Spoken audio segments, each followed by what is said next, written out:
브리핑 시작하겠습니다. 더 빠르게, 더 강하게, 더 선명하게 행동하겠습니다. 조국혁신당 대변인 강미정입니다. 이재명 민주당 대표 등의 무죄 판결 환영합니다.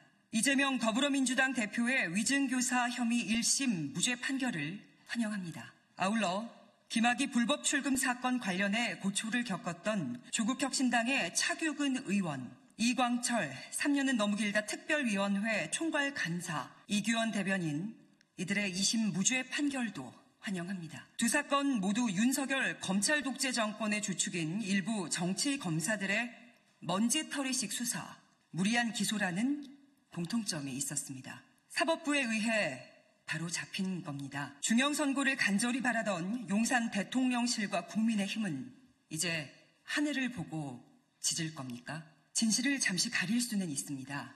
하지만 영원히 가릴 수는 없습니다.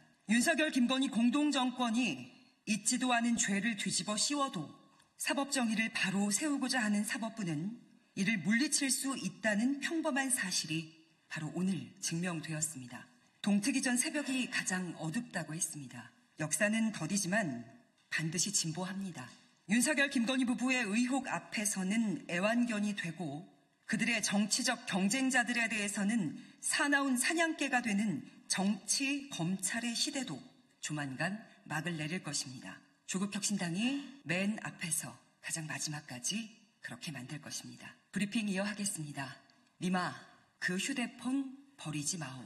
윤석열 대통령 부부가 기존에 사용하던 개인 휴대전화 사용을 중단하고 새 전화를 개통했다고 합니다. 국정 기조를 바꾸라고 했더니 휴대전화 탓을 하면서 전화를 바꿨습니다. 정작 해야 할 것은 하지 않고 안 해도 그만인 것만 아주 잘합니다. 윤 대통령 부부는 더는 사용하지 않을 테니 기존 전화기는 가장 필요로 하는 검찰에 제출하길 바랍니다. 혹시라도 해외 순방 가서 잃어버리거나 강이나 바다에 던져 폐기해서는 안 됩니다. 정보의 보고 아니겠습니까? 그 전화기. 정치 브로커 명태균 씨한테 전화해 김영선이 좀 해주라고 했는데 말이 맞네 당해서 라고 말한 그 통화도 그 전화기로 했을 거 아닙니까?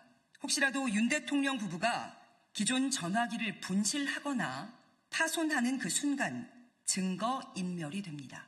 그러니 새 전화 개통한 기념으로 기존 전화는 창원지검에 스스로 제출하는 모범적인 모습을 보여주기를 바랍니다. 떳떳하면 왜 특검을 못 받느냐고 했던 과거 검사 윤석열의 기세로 우리 부부 전화기 가져다가 명 씨와 관련 있는지 마음껏 수사하라고 명령하기를 바랍니다. 마지막 브리핑입니다. 진은정은 한동훈의 고초를 그저 지켜보고만 있을 것인가?